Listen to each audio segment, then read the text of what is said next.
यूसुफ के अपने भाइयों को यह बताने के बाद कि वे कौन हैं, उसने उन्हें बताया कि परमेश्वर ने उसे क्या दिखाया था।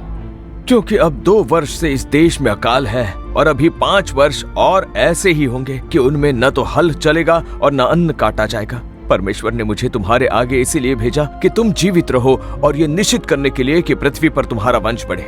इसलिए अब मुझको यहाँ पर भेजने वाले तुम नहीं, परमेश्वर हैं। उसी ने मुझे फिरौन का पिता सा और उसके सारे घर का स्वामी और सारे मिस्र देश का प्रभु ठहरा दिया है। इसलिए शीघ्र मेरे पिता के पास जाकर कहो, तेरा पुत्र यूसुफ इस प्रकार कहता है, परमेश्वर ने मुझे सारे मिस्र का स्वामी ठहराया है, इसलिए तू मेरे पास बिना विलंब किए चला आ। तेरा निवास गोशेन देश में होगा और तू बेटे, पोतों, भेड़, बकरियों, गाय, बैलों और अपने सब कुछ समेत मेरे निकट रहेगा। क्योंकि अभी अकाल के जो 5 वर्ष और होंगे उनमें मैं तेरा पालन पोषण करूंगा और तुम अपनी आंखों से देखते हो और मेरा भाई बिन्यामीन भी अपनी आंखों से देखता है कि जो हमसे बातें कर रहा है सो यूसुफ है। तुम मेरे सब वैभव का जो मिस्र में है और जो कुछ तुमने देखा है सब उसको मेरे पिता से वर्णन करना और तुरंत मेरे पिता को यहाँ ले आना। तब यूसुफ अपने भाई बिन्यामीन के गले से लिपट कर रोया और बिन्यामीन भी उसके गले से लिपट कर रोया। वह अपने सब भाइयों को भी चूम कर रोया और उसके पश्चात उसके भाई उससे बातें करने लगे।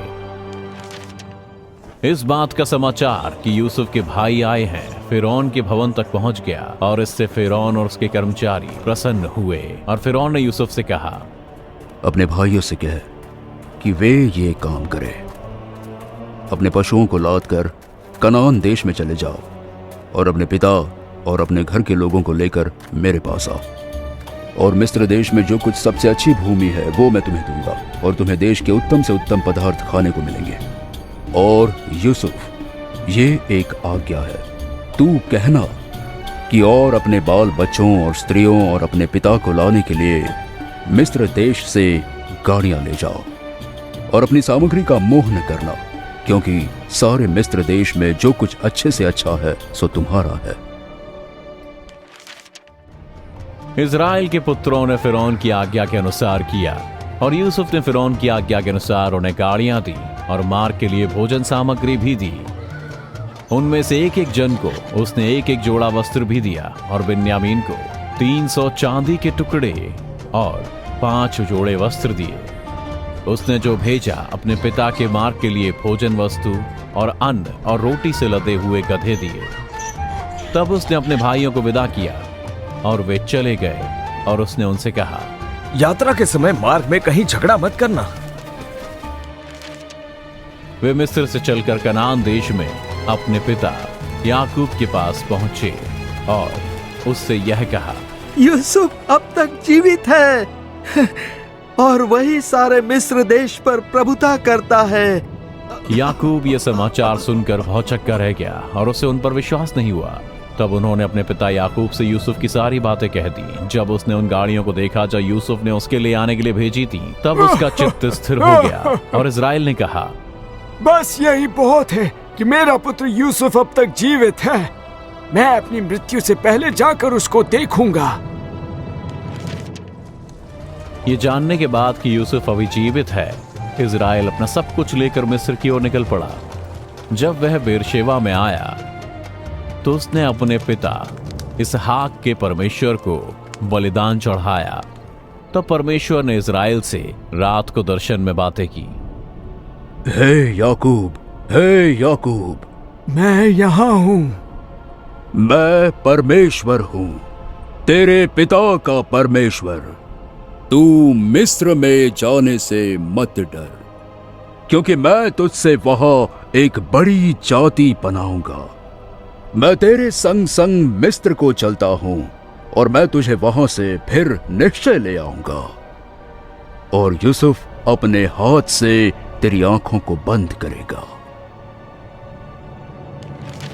तब याकूब बेरशेबा से चला और इज़राइल के पुत्र अपने पिता याकूब और अपने बाल बच्चों और स्त्रियों को उन गाड़ियों पर जो फिरौन ने उनके ले आने को भेजी थीं चढ़ाकर निकल पड़े।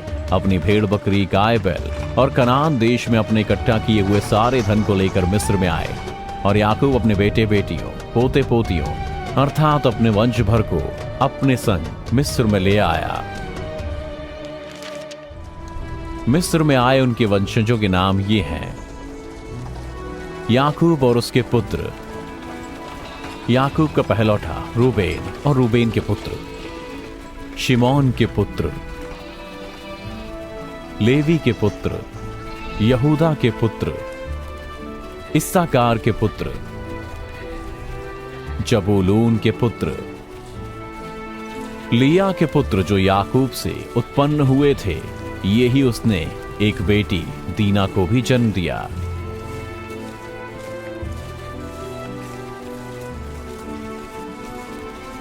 कुल मिलाकर उनकी संख्या 33 थी। गाद के पुत्र और आशेर के पुत्र, जिल्पा जिसे लाबान ने अपनी बेटी लिया को दिया था, उसके पुत्र यही थे और उसके द्वारा याकूब के 16 प्राणी उत्पन्न हुए।